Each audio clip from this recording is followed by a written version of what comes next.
다시 윤정석 변호사입니다. 고소장 작성법 2편입니다. 고소 이유는 범죄의 피해자가 되게 된 구체적인 경위를 적으시면 됩니다. 핵심을 찔러 간결하게 적으시고요. 되도록 시간 순으로 적으시는 것이 좋습니다. 다른 기준에 의할 때 뒤죽박죽이 되거나 아니면 중복되어서 이해하기가 되게 힘든 경우가 많습니다. 그래서 시간 순으로 적으시는 것이 간명하게 적는 방법이고 또 그것이 효율적입니다. 사기죄 고소이유 예시를 보겠습니다. 저는 2019년 11월 말경 친구 A와 술자리를 한 자리에서 친구 A로부터 피고소인을 소개받았습니다. 피고소인을 알게 된 경위를 말하고 있습니다. 당시 피고소인은 행복주식회사 총무부에서 2010년부터 2018년까지 약 9년간 근무를 하였으므로 행복주식회사 총무부 사람들하고 아주 친하다고 하였습니다.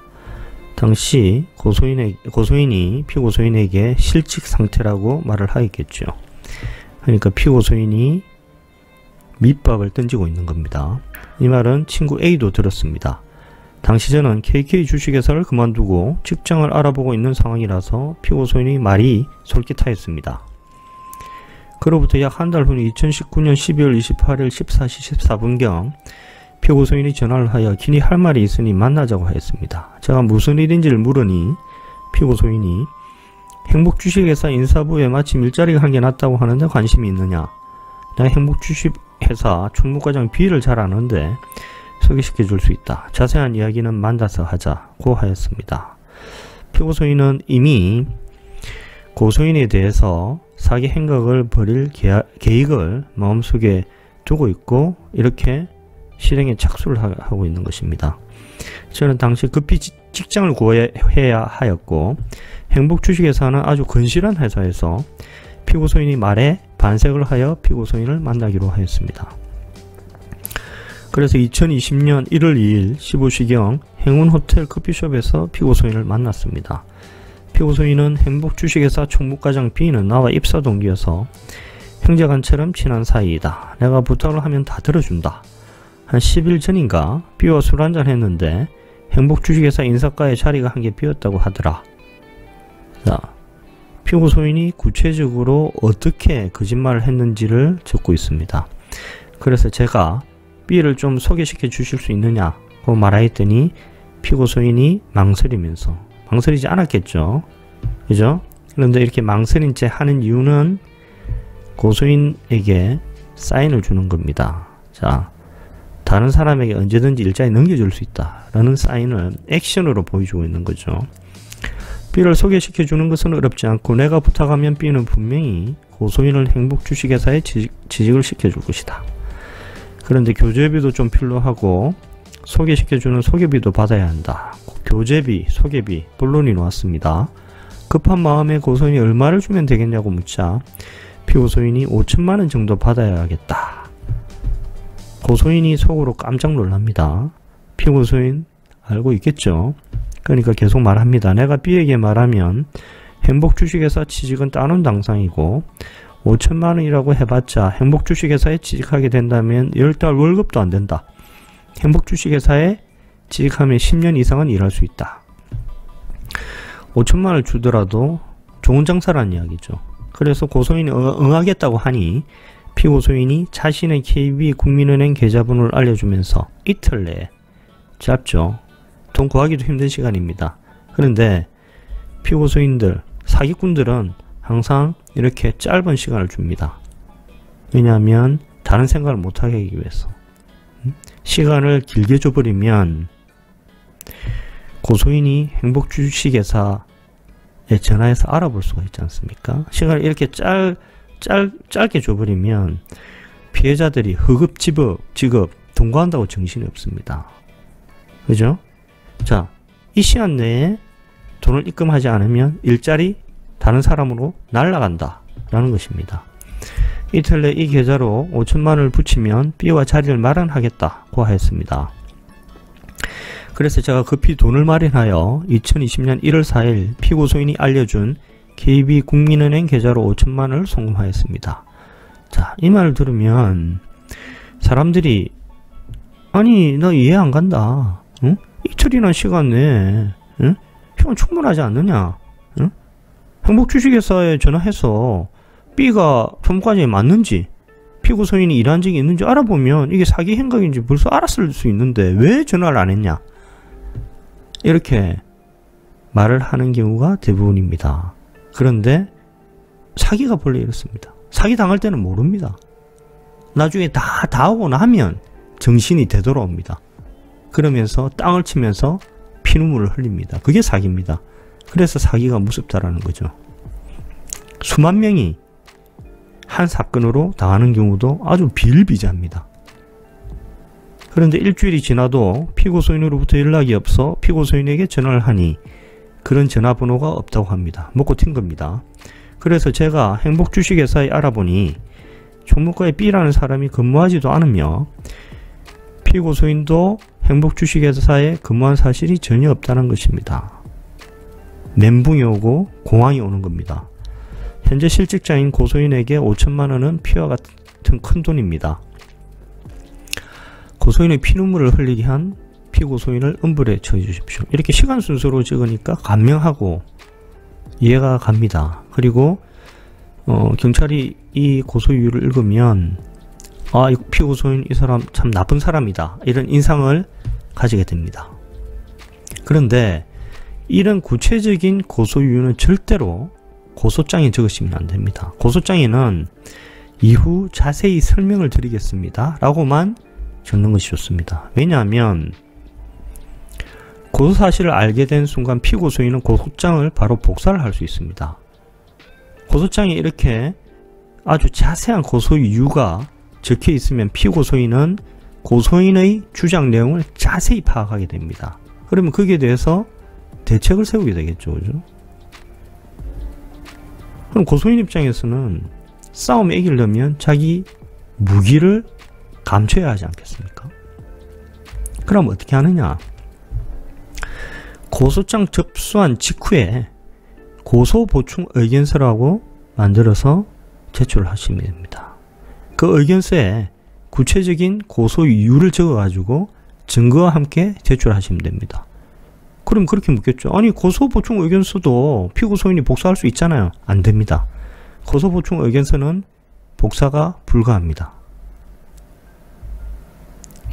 증거자료는, 인적 증거는 고소인을 피고소인에게 소개시켜준 친구 A, 목격자가 되겠죠. 증거서류는 송금증, 물적 증거는 고소인과 피고소인 사이의 통화 내역, 통화 녹음 파일, 호텔 커피숍에서 만났을 때 대화를 녹음한 녹음 파일, 그런 게 되겠죠. 그런데 이 증거자료 목록을 절대로 고소장에 적으시면 안 됩니다. 증거자료 목록에 통화를 녹음한 녹음 파일, 호텔 커피숍에서 대화를 녹음한 녹음 파일이 기재되어 있으면 피고소인이 고소인의 무기를 알게 되지 않습니까? 그럼 전략을 수정하게 됩니다. 피고소인이 고소인의 무기를 모를 때는 저 그런 대화 나눈 적 없습니다, 그런 말 한 적이 없습니다 라고 했겠죠. 그러면 경찰관이 녹음 파일을 바로 들이대면 피고소인이 거짓말하는 것이 바로 들통이 나지 않겠습니까? 그런데 피고소인이 고소인의 무기, 즉 녹음 파일의 존재를 알게 되면 전략을 수정하게 됩니다. 피고소인은 이렇게 나가겠죠. 그때 그런 말을 한 적은 있습니다. 그런데 그 말은 이런 측면에서 거짓이 아닙니다. 이렇게 전략을 수정하게 되겠죠. 또 미꾸라지처럼 빠져나가게 되지 않습니까? 그래서 고소장에 절대로 고소인의 무기를 적으시면 안 됩니다. 그럼 어떻게 하느냐? 아까 말씀드린 고소보충 의견서에 구체적인 증거 목록을 적어서 증거와 함께 제출하시면 됩니다. 관련 사건의 수사 및 재판 여부, 중복고소 여부. 중복고소를 하지 않아야 됩니다. 중복고소를 할 경우 이번 고소는 각하되거나 이전 고소 수사기간에 이관될 것입니다. 예를 들면 A 경찰서에 고소장을 접수하고 이후에 B경찰서에 동일한 고소장을 접수를 하면 B경찰서에 제출한 고소장은 각하가 되거나 A경찰서로 이관이 될 것입니다. 그런데 이렇게 중복 고소를 하는 경우가 꽤 있습니다. A경찰서 담당 경찰관이 마음에 안 드는 경우입니다. 근데 이렇게 담당 경찰관이 마음에 안 들면 경찰청 감찰 담당관이나 해당 경찰서 청문감사실에 소송의 사유를 적어서 담당 수사관 교체 신청을 하셔야 됩니다. 근데 담당 수사관 교체 신청이 받아들여지는 경우가 별로 없습니다. 잘 생각하면 당연하죠. 고소인이 경찰관이 마음에 안 든다고 계속 교체 신청을 하고 피고소인이 경찰에 또 마음에 안 든다고 계속 교체 신청을 하면 수사는 언제 합니까? 수사가 불가능해집니다. 그런데 실제로 담당 경찰관이 능력이 없거나 편견을 가지고 있거나 아니면 부정한 목적을 가지고 있거나 아니면 끼어들 수가 있지 않습니까? 그럴 경우에는 담당 경찰관을 교체를 해야 됩니다. 안 그러면 수사 결과가 눈에 보입니다. 혐의 없음 처분이 나겠죠. 그러면 어떻게 담당 경찰관을 교체할 수 있느냐? 증거를 만들어야 됩니다. 고소장 접수 후에 경찰하고 통하는 모든 전화 통화를 녹음을 하십시오. 그럼 그렇게 물을 수 있죠. 아니 경찰관하고 그 전화하는 통화 내용을 어떻게 몰래 녹음을 합니까? 위법 아닙니까? 이렇게 물을 수 있는데 대화 당사자 사이에 몰래 통화 내용 등을 녹음하더라도 통신비밀보호법 위반이 아니라는 것이 일관된 대부분 판례입니다. 그래서 경찰이 이유 없이 피고소인 편을 든다든지 경찰이 말도 안 되는 이유로 고소인의 주장을 묵살한다든지 경찰이 이유 없이 수사를 지연시킨다든지 모든 내용들이 통화녹음에 나타나게 됩니다. 그러면 통화녹음 파일을 증거로 제출을 하면서 수사관 교체 신청을 하면 받아들여질 수가 있습니다. 그리고 혹시나 혐의 없음 처분이 나게 되면 이의 신청을 하게 되는데 그때도 이 통화 파일을 증거로 제출을 하면 나중에 뭐 검사나 이걸 보고 야, 이 수사관이 참 문제가 있구나. 이 수사 절차가 참으로 문제 있는 수사관에 의해서 이루어졌구나. 이렇게 판단을 할 수가 있습니다. 관련 형사건 수사 의무. 본 고소장에 기재된 범죄 사실과 관련된 사건 또는 공범에 대하여 다른 수사기관에 수사하고 있는지를 적으시면 됩니다. 예를 들어서 다른 피해자가 피고소인을 고소하여 서울방배경찰서에서 조사하고 있을 경우 관련 민사소송 유무, 관련 민사소송이 진행 중에 있다면 법원명, 사건번호, 사건명을 기재하시면 됩니다. 예를 들어서 피고소인을 상대로 서울중앙지방법원 2020 가합 123 손해배상 사건이 진행 중에 있습니다. 라고 기재하시면 됩니다. 기타에는 수사기관에 대한 요청사항을 적으시게 됩니다. 그런데 이 요청사항도 절대로 고소장에 적지 마십시오. 요청사항은 어떤 것이 있냐면 수사 요청사항이 있을 수 있습니다. 충강간 사건에서 범행장소인 모텔 접수처 엘리베이터 CCTV 확보. 충강간 사건은 예를 들어서 술에 취한 피해자가 의식이 없을 때 가해자가 피해자를 모텔로 데려가서 강간을 하는 뭐 그런 사건입니다. 그러면 모텔 접수처 엘리베이터 CCTV에는 가해자가 피해자를 들쳐입고 가거나 아니면 부축해서 가고 있는 것이 그 촬영되어 있을 거 아니겠습니까? 그럼 그 CCTV를 확보하면 결정적인 증거가 될 수 있습니다. 근데 문제는 용량 때문에 CCTV 보관기간이 2주에서 4주밖에 안 된다는 겁니다. 무능한 경찰관인 경우 또는 게으른 경찰관인 경우 이걸 도가시켜버리는 경우가 있거든요. 그럼 결정적인 증거를 놓쳐버릴 수가 있습니다. 그리고 성폭법 위반, 카메라 등을 이용한 사진 촬영 사건. 이 사건은 어떤 사건이냐 하면 가해자가 피해자 몰래 성관계를 촬영한 그런 사건입니다. 그럼 촬영은 휴대전화로 하겠죠. 그래서 휴대전화 압수수색을 요청하는 겁니다. 사기 사건에서 피고소인 계좌 압수수색. 예를 들면 투자 사기 사건의 경우에 피해 금액이 어디에 사용됐는지가 중요하게 되겠죠. 예를 들면 건물에 투자한다고 돈을 받아놓고 피고소인 개인적으로 사용해버리면 이건 사기가 되지 않겠습니까? 그러면 피해 금액이 입금된 계좌를 압수수색을 하면 피해 금액이 어떻게 사용됐는지가 알 수가 있지 않겠습니까? 그래서 계좌 압수수색을 요청해야 되는 겁니다. 피고소인에 대한 정보. 예를 들어서 피고소인은 현재 서울시 서초구 반포대로 잘나가 건물 100사무실에서 사무실을 차려놓고 있습니다. 이렇게 기재를 하면 경찰이 당의 사무실에 가서 피고소인을 체포를 하거나 아니면 압수수색을 하게 되겠죠. 출국금지 신청. 예를 들어서 C로부터 들은 바로는 피고소인이 일주일 후 미국으로 출국하려 한다고 하니 꼭 출국금지를 하여 주시길 바랍니다. 고소인이 이렇게 문서로 출국금지를 하였음에도 출국금지를 하고 있지 않는 사이에 피고소인이 국외로 도망을 가버리면 경찰관 책임입니다. 그래서 구체적인 소명이 되면 고소인의 출국금지 신청을 받아들이는 경우가 많습니다. 구속수사 요청. 실직 상태인 고소인에게 5천만원은 피와 같이 큰 돈입니다. 전문적 사기꾼인 피고소인을 불구속 상태에 놓아둘 경우 다른 피해자를 상대로 사기 행각을 벌일 수 있고 언제 출국을 하거나 또는 도주를 할지 모릅니다. 그러므로 피고소인을 꼭 구속시켜 주십시오.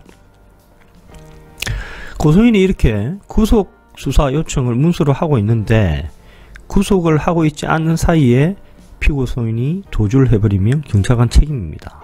그래서 고소인의 구속수사 요청에 대해서 경찰관이 신경을 쓰는 경우가 많습니다. 그런데 이렇게 수사 요청상 피고인에 대한 정보, 출국금지 요청, 구속수사 요청 이 경우에도 고소장에 절대로 기재하지 마십시오. 그러면 피고소인이 고소장을 보고 힌트를 얻게 됩니다. 야, 이런 증거는 내가 없애버려야 되겠다. 휴대전화 없애버려야 되겠다. 아니면 야, 이 사무실 치워야 되겠어. 아니면 야, 국외로 도망가면 되겠구나. 이렇게 힌트를 얻게 됩니다. 그래서 상대방 복사가 불가능한 고소보충 의견서에 기재를 하십시오. 단 고소보충 의견서는 신속하게 제출을 해야 되겠죠. 왜냐하면 CCTV 보관기간이 짧고 피고소인이 언제 도주해버릴지 모르기 때문입니다. 그럼 고소장 다 작성을 했습니다. 어디에 접수를 해야 될까요? 중국의 경찰서가 여러 곳이 있지 않습니까? 이것을 알려면 형사소송법상 토지관할에 관해서 알아야 됩니다. 토지관할은 검사가 피고인을 어느 부분에 기소를 할 것인지 그 기준이 되는 겁니다. 토지관할 기준은 두 개입니다.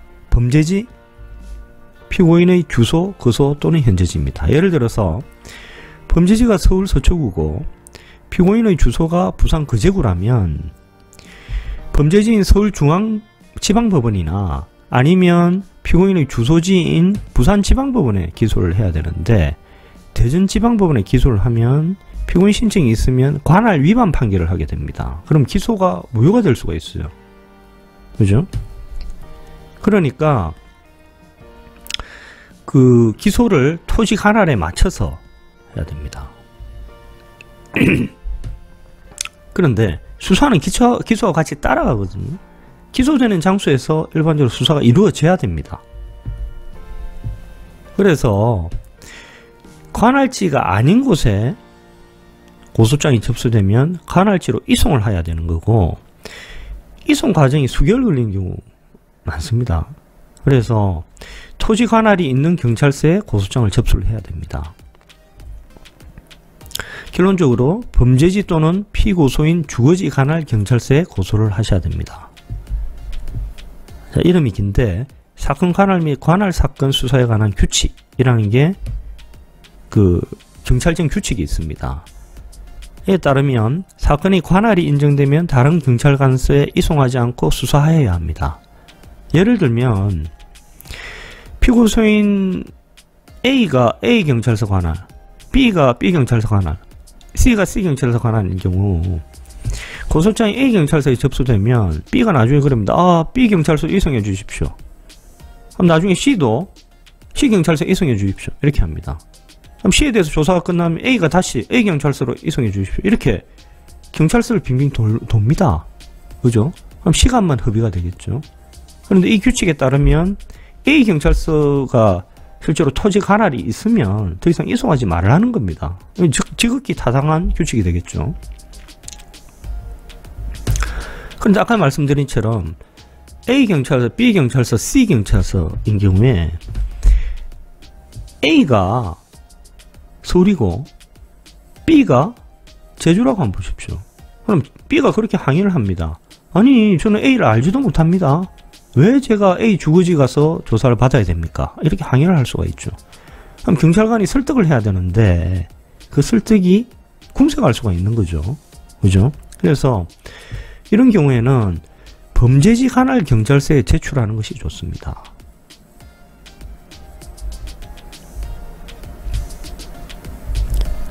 그럼 경찰서 관할을 어떻게 찾느냐? 간단합니다. 구글에 경찰서 관할 또는 정식 명칭인 경찰서의 명칭, 위치 및 관할 구역 이렇게 딱 치시면 관할이 나옵니다. 사이버 범죄, 인터넷을 이용한 사기, 명예훼손, 모욕 이런 경우는 피고소인 이름도 모르죠. 피고소인 주소지도 알 수 없죠. 당연히 범죄지도 알 수 없지 않습니까? 그런 경우에는 고소인 주거지 관할 경찰서에 고소장을 접수하시면 됩니다. 그런데 고소장을 다 작성을 했어요. 그래서 경찰서 민원실에 가서 접수를 하려고 하니까 담당 직원이 이거 단순 민사사안이라 접수가 안 됩니다. 이렇게 거부를 하는 경우가 종종 있습니다. 이렇게 단순 민사사안이라고 주장을 하면서 접수를 거부하는 것이 적법하겠습니까? 위법합니다. 자, 형사사건인지 아니면 단순 민사사안인지는 수사를 끝까지 해봐야 압니다. 수사를 끝까지 해봐도 모르는 경우가 많습니다. 그런데 수사하지 않고 민원실 직원이 고소장을 씩 한번 보고 이게 단순 민사사안이라고 안다라는 거 이거는 말이 안 되는 거죠. 그죠? 그리고 접수를 해야지 각하 처분이라고 나고 그에 대해서 이의신청이라도 할 수 있지 않습니까? 접수를 하지 않으면 아니 불복을 할 수 있는 기회가 없습니다. 따라서 접수 거부는 위법합니다. 그래서 민원실 담당 직원에게 아니 단순 민사사안이라도 각하 처분을 해야지 내가 뭐 불복을 하든지 할 거 아닙니까? 이렇게 항의를 할 수가 있겠죠. 그러면 민원실 담당 직원하고 고소인하고 이렇게 또 언쟁이 붙을 수가 있지 않습니까? 뭐 그렇게 하셔도 됩니다. 이길 수 있으면 그렇게 하셔도 되고요. 아니면 그냥 경찰서에서 나와서 주변 우체국 가셔가지고 빠른 등기로 고소장을 접수하시면 됩니다. 그리고 2, 3일 후에 경찰서 민원실로 전화해서 접수됐는지 확인하시고 사건 번호 담당 경찰관 확인하시면 됩니다. 그런데 아주 가끔 등기 우편으로 보냈는데 접수를 유보하는 경우가 있습니다. 이런 경우에는 경찰청 감찰 담당관 또는 당해 경찰서 청문감사실에 진정서를 제출하십시오. 사유는 각하 처분을 하면 이의신청 등 불복 절차가 있다. 그러나 민원실 직원이 마음대로 단순 민사사안이라는 이유로 접수를 거부하면 불복 절차가 있을 수 없다. 민원실 직원이 수사도 하지 않고 고소장을 일별하고 단순 민사사건인지 여부를 알 수는 없다. 따라서 고소장 접수 거부는 위법하다. 이렇게 사유를 적으셔가지고 진정서를 접수시키면 고소장은 접수될 겁니다. 이상입니다. 감사합니다.